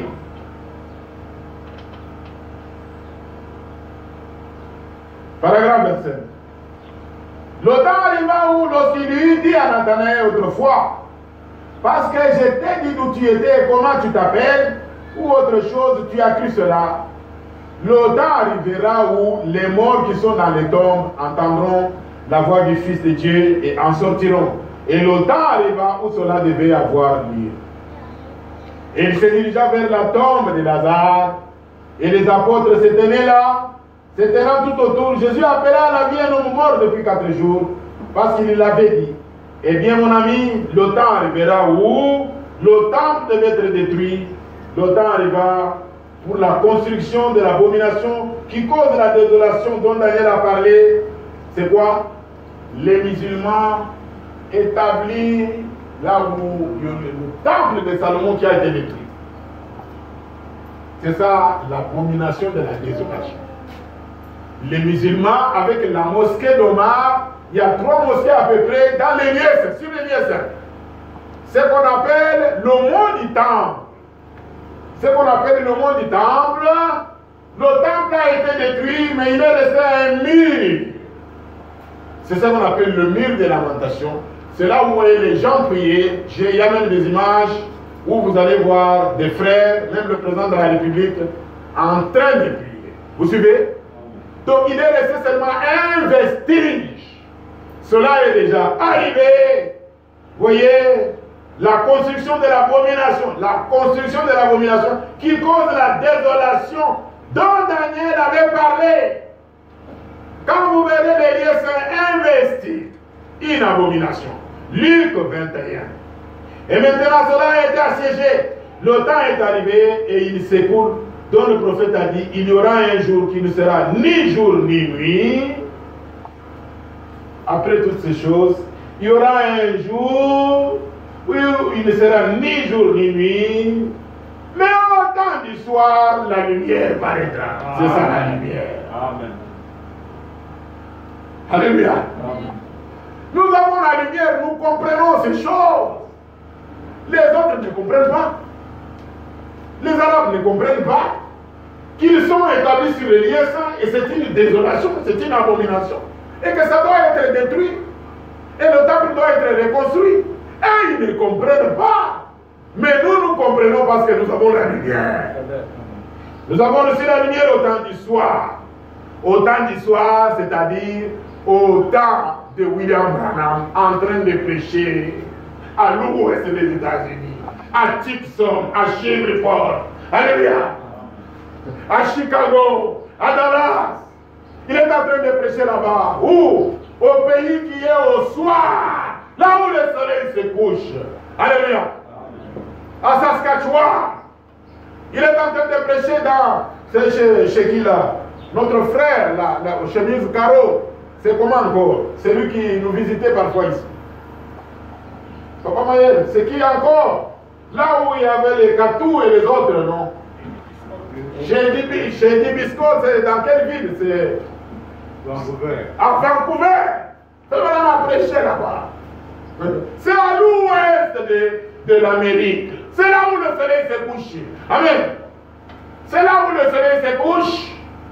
Je vous le dis, parfois je vous dis, ma fille se trouve là-bas, nous ne pouvons pas parler avec elle. Maintenant, elle est en profond sommeil. Alors que nous, ici, c'est le matin. Vous comprenez? Mais elle est là-bas, c'est le soir, elle vient de dormir. Elle vient de dormir il y a 2 heures, mais nous, ici, c'est le matin. Elle est en Oregon. L'Oregon, c'est à l'ouest, c'est là où le soleil se couche. Et difficile de parler avec elle. Difficile. Vous ne pouvez pas l'appeler à cette heure. Si vous voulez l'appeler, il faut l'appeler à 5 heures du matin, il est 22 heures alors. Et 22 heures en Occident, il y a le soleil. Alléluia. 22 heures là-bas, vous voyez le soleil en train de se coucher. Alléluia. C'est beau, c'est merveilleux. Nous sommes le peuple de la lumière du soir. Amen. Alors que tout le reste de la terre est dans le noir. Oh, la lumière se trouve où? À l'ouest. Alors que tout ceci se met dans le noir, la lumière se trouve là-bas. Et Frère d'ailleurs, il va expliquer au paragraphe 26. Eh bien, nous pouvons voir comment la civilisation s'est déplacée en partant de l'Est. La Chine est censée être l'une des plus vieilles civilisations que nous ayons. Et elle est partie de l'Est vers l'Ouest. La civilisation a fait cela. Et maintenant nous sommes arrivés directement à la côte Ouest. Oregon, Los Angeles, San Francisco, Californie, où? À l'Ouest. Et combien de fois on a prêché là-bas avant de quitter la terre? Vous allez voir Saint-Bernardino, Saint-Cécile, c'est où là? Les mots espagnols. La ça a été découvert par les Espagnols. Comme j'étais en train de le dire, les pays latinos, ils ont envahi presque le monde entier. Vous savez, Frère n'a pas évangélisé en Amérique latine. Il est allé 2 fois au Mexique. Il dit il y a un rideau de fer. C'est le Mexique. Parce que c'est le pays catholique. On ne voulait pas qu'il aille prêcher. Il a eu des problèmes. Il n'a pas su prêcher. Il est rentré. Mais Dieu sera un général de l'armée. Alléluia. Dieu peut susciter des fers de ces arbres pour que ça devienne des hommes qui vont acclamer le Seigneur Jésus-Christ. Un homme, un général, il a pris position pour le message. Alléluia. Il a demandé l'autorisation. Alors le frère est allé là-bas. Je crois que j'en ai déjà parlé ici. Vous comprenez? À un moment donné, je peux utiliser n'importe qui. Amen. Il peut utiliser un cordonnier, il peut utiliser un homme d'affaires, il peut utiliser un célibataire, il peut utiliser un pécheur comme Pierre, il peut utiliser un général de l'armée. Alléluia, peuple de Dieu. C'est merveilleux ces choses. Alors on continue et dit. Et maintenant nous sommes arrivés directement à la côte ouest et nous avons fait demi-tour. Nous avons fait quoi? Demi-tour, le soleil se lève effectivement à l'est et se couche à l'ouest. Maintenant, j'aimerais vous poser une question. Si les gens de l'est, le soleil qui s'est levé à l'est, a certainement éclairé les gens de l'est d'abord. C'est de quel soleil que fait parle? C'est de quel soleil? Quel est le soleil dont fait parle? C'est Jésus-Christ, la parole. Vous comprenez? Quand on dit au temps du soir, la lumière paraîtra, la lumière elle vient d'où? Du soleil. Amen. Et nous, rappelez-vous toujours, vous oubliez. Il y a quelque chose sur laquelle je reviens toujours ici, dans le message, le lever du soleil. Souvent, je répète ça. Tobaram il dit, nous avons connu un double lever du soleil dans notre génération. N'est-ce pas? Quand il dit double lever du soleil, c'est quoi? C'est le même soleil qui s'est levé qu'on a vu à l'est. C'est le même soleil qu'on voit à l'ouest. Tobaram dit, il était encombré ici de nuages. Mais quand nous sommes arrivés à l'âge des Sardes, il y a eu un lever du soleil et qui est devenu un plein soleil dans notre génération. Amen. Vous comprenez? Amen. C'est la parole de Dieu qui est venue avec la révélation de cette eau, de cette eau qui est venue avec l'ouverture de cette tonnerre. C'est cela le soleil dont on est en train de parler, l'Église. Alléluia. Il y a le soleil naturel. Grâce au soleil naturel, nous avons les plantes. Sans le soleil, ça ne peut pas sortir de la terre. Les semences qui sont dans la terre, ça ne peut pas germer, ça, parce qu'il n'y a rien pour les attirer. Amen. Il faut le soleil pour attirer les semences quand vous les semez. Amen. Voilà pourquoi, comme maintenant là, l'hiver est presque terminé, nous sommes au printemps. Le printemps veut dire quoi? Le lever du soleil. Maintenant là, j'ai demandé à ma femme, le soleil est là? Oui, le soleil est là. Mais étonnamment, on a connu encore le froid. On était encore à moins 10 hier. Vous voyez? Parce qu'on sort de l'hiver. Tout le temps que moi j'étais là, c'était l'hiver. Vous ne pouvez pas cultiver. Vous ne pouvez pas cultiver. Parce qu'il n'y a pas le soleil. Mais quand le soleil se lève, il se lève quand? Au mois d'avril. Nous sommes au mois d'avril. C'est le type de la résurrection du Seigneur Jésus qui est le vrai soleil. Je vous en parle dans toutes les dimensions. Amen. Pour que vous compreniez. Et ce sont des types qui montrent qu'il y a une vie éternelle. Parce que quand ce soleil a été tué, après 3 jours, il a fait quoi? Il est ressuscité. Il a vaincu la tombe. Il a vaincu la mort. Nous entrons dans la semaine de la Pâque. Amen. C'est ça la Pâque, la résurrection. Amen. Amen. Et Tchéléka, comme souvent j'aime le dire, si nous écoutons la parole de Dieu, que cette parole c'est le soleil, nous allons vivre. Nous allons vivre. Nous allons vivre. Nous vivrons. Amen. Alléluia. Amen. Si nous tombons dans la terre, un jour nous allons vivre. Nous verrons Jean-Pierre. Alléluia. Alléluia. Gloire à Dieu. Amen. Parce que dans Jean-Pierre, il y a la semence de la vie. Un jour, il va ouvrir la terre. Jean-Pierre va sortir jeune. Amen. Nous allons le voir. Amen. Amen. Amen. Amen. Et puis nous allons monter ensemble. C'est la parole. Avant que les bombes atomiques ne puissent se fragmenter sur la terre pour la purifier. Et qu'est-ce que Fabien me dit? Maintenant, j'aimerais vous poser une question. J'aimerais vous poser une question. Si les gens de l'Est, le soleil qui s'est levé à l'Est a certainement éclairé les gens de l'Est d'abord, et ils ont eu un réveil. Peuple de Dieu, vous vous souvenez? Voilà pourquoi je pleure pour que ça passe aussi. Comme ça, vous voyez parfois. Et ça entre, ça reste.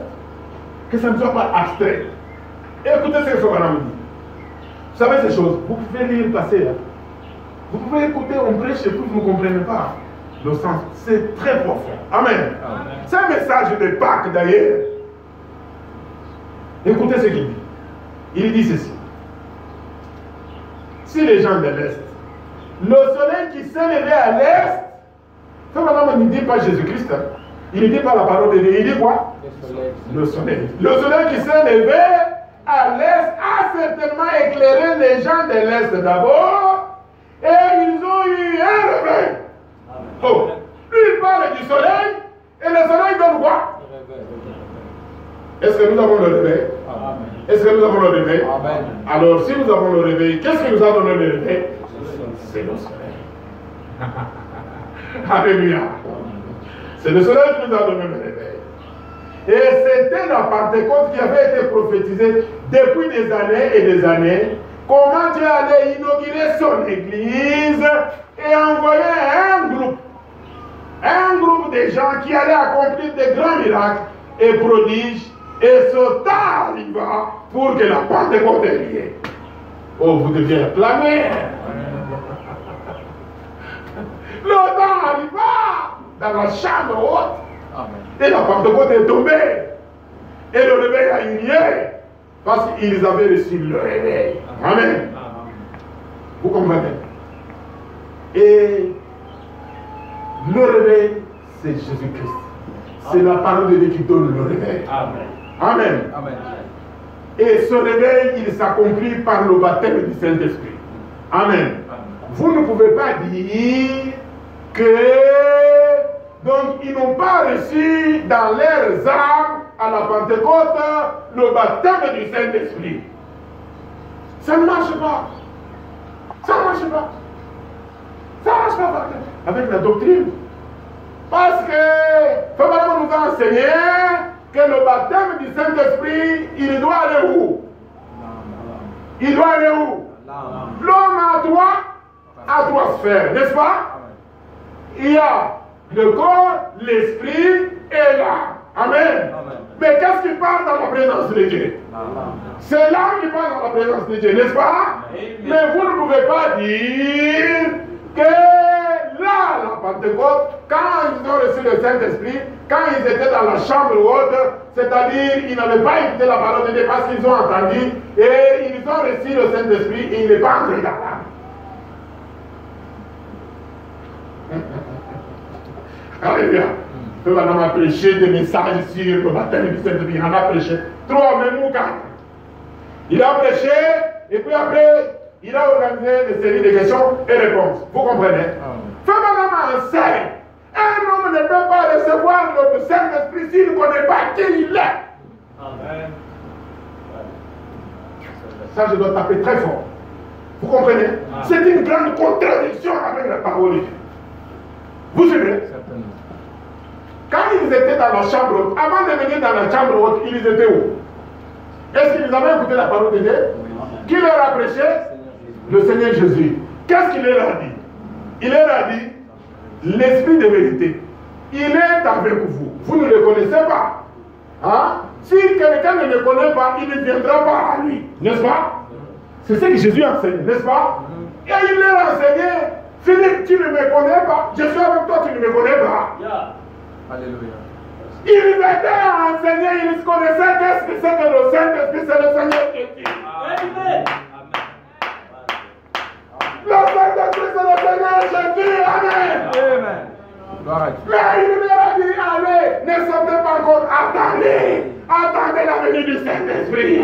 Ne sortez pas encore. Amen. Amen. Mais parce qu'ils connaissaient déjà, c'est que le Saint-Esprit est le salut et qu'ils ont été baptisés. Et c'est les âmes. Dieu baptise quoi? Vous pouvez dire que les disciples n'ont pas reçu le Saint-Esprit dans l'âme. Est-ce que ça marche? Est-ce que ça marche avec la parole de Dieu? Vous savez pourquoi? Parfois on arrive à ces dérapages. Quand on sort. Vous pouvez prendre quelque chose dans un contexte. Puis on en parle en fonction du temps de la fin, de la maturité, de l'adoption, mais cela ne doit pas contredire ce qui a trait au salut des âmes. Amen. Il faut faire attention avec ça. Et s'il y a une première chose qu'un prédicateur est supposé enseigner aux gens, c'est de leur dire qu'est-ce que le Saint-Esprit? Parce que si les gens ne connaissent pas, ça va leur dire.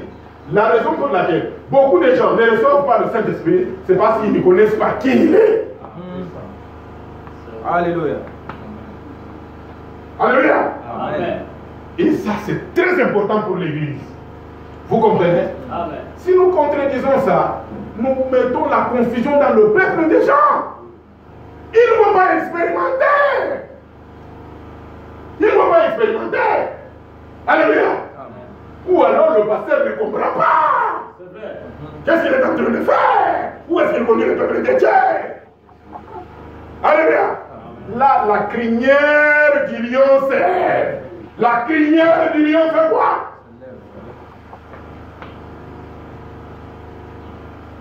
Il devient nerveux.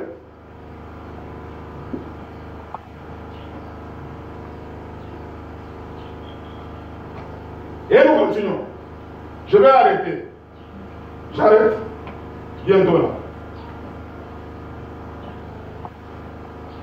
Vous avez déjà écouté presque la partie la plus importante. On va arrêter parce que nous entrons dans la semaine des Pâques. Je ne sais pas comment Dieu va nous conduire, mais on va voir. Je vais arrêter. J'ai dit. Paragraphe 26. Ils étaient rassemblés dans la chambre haute. Ils ne discutaient pas sur leur religion. Ils étaient tous ensemble et d'un commun accord. Et le temps vint pour la promesse du Père, selon ce qu'il avait dit par Joël. Dans les derniers jours, je répandrai mon esprit sur toute chair. Amen. Et le temps était arrivé. Amen. Alors que je suis en train de dire, nous venons de l'Église. Nous venons de l'Église. Selon ce qu'il avait dit par Joël, dans les derniers jours, je répandrai mon esprit sur toute chair. Nous avions parlé sur Joël ici, n'est-ce pas? Avant que je ne puisse voyager, n'est-ce pas? Quand on a parlé du temps de la fin. L'écriture, si j'ai une bonne mémoire, ça devait être, on avait mis un peu dans Joël. Qu'est-ce que Joël dit? Il y a Joël chapitre 2, au début là, et Joël chapitre 2, verset 5. Qu'est-ce que Joël dit? Joël dit, quelque chose de pitoyable est arrivé. C'est que la semence de Dieu qui a été plantée, elle a été attaquée par quoi? Par les insectes. Amen. N'est-ce pas? Amen. Ça a été attaqué par les insectes. La sauterelle, les gazelles, l'oisille, le gelette. Toujours une même insecte, mais qui prend plusieurs formes. C'est ce qui est arrivé au cours des âges. Alléluia. Après le premier âge. Amen.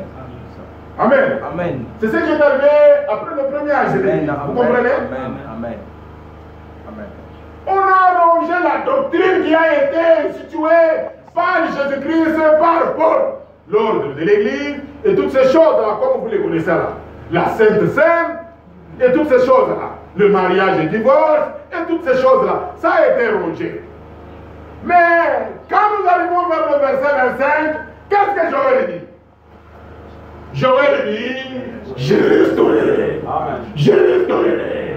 Je restaurerai ce qu'a mangé le délicat, la sauterelle, le gâteau. Je vais restaurer. Je vais restaurer la guérison divine. Est-ce que nous avons la guérison divine parmi nous? Je vais restaurer les dons de miracles. Et mes enfants, ils appelleront à l'existence les choses qui ne sont pas comme ça. Et ça va arriver. Le temps et le temps est arrivé. Amen. Vous savez, je suis orgueilleux avec ce message. Amen. Amen. Vous comprenez? J'aimerais vous dire, je suis quoi? Orgueilleux avec ce message. C'est bon. Ne me provoquez pas. Je vais redresser la crinière. Alléluia. Amen. On va se déchirer. Je suis fier de ce message. Parce que ce message a proclamé des choses et je n'ai jamais arrivé dans ma petite vie.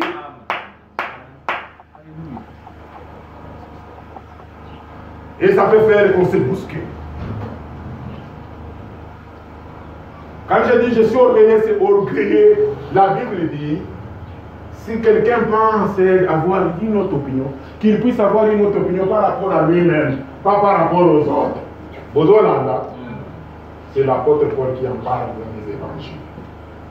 Prenez ça, c'est dans ce contexte-là. Il dit qu'on ne vous prenne pas pour un fainéant, qu'on ne vous prenne pas pour... N'ayez pas quelqu'un qui n'a pas d'honneur, qu'on ne peut pas respecter. Vous comprenez? À un moment donné, il faut revendiquer. J'ai aimé une fois un frère, m'a vu prendre des positions, il m'a dit merci frère Moïse. On nous avait ravi la parole de Dieu, on pensait qu'il y a un seul homme à la parole de Dieu. Merci frère Moïse. C'est un peu ça. Et je ne le dis pas pour moi-même, je le dis aussi pour vous. Vous devez être fiers de ce message. C'est ça. Vous comprenez? Amen. À un moment donné, vous devez redresser la crinière. Vous ne pouvez. Faites comme Mukende.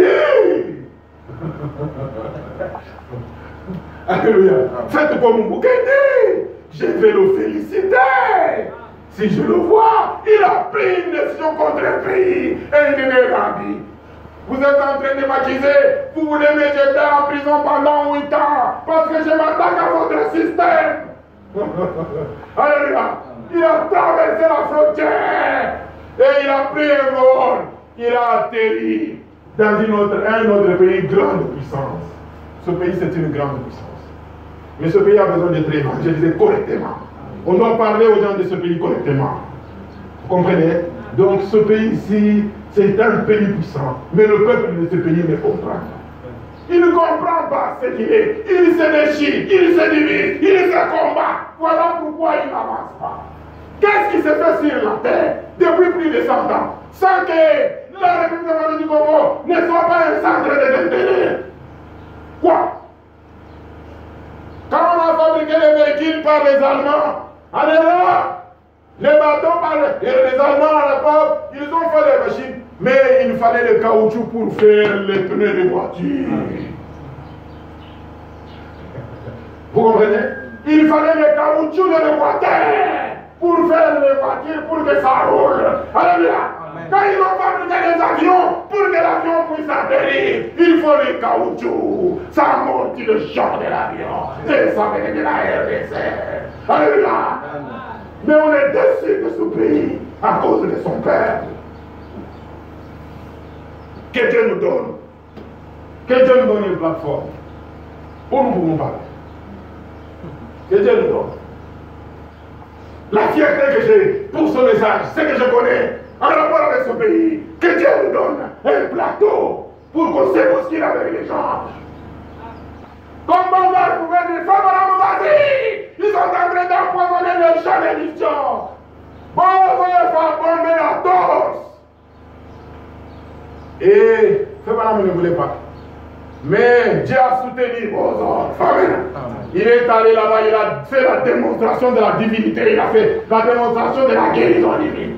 Et puis, la crinière, si Fabara est montée, Fabara s'est levé. Je lui ai dit, vas-y, je vais te soutenir. Et quand il a soutenu, Dieu a confirmé, nous avons la colonne de feu. C'est le Seigneur Jésus-Christ.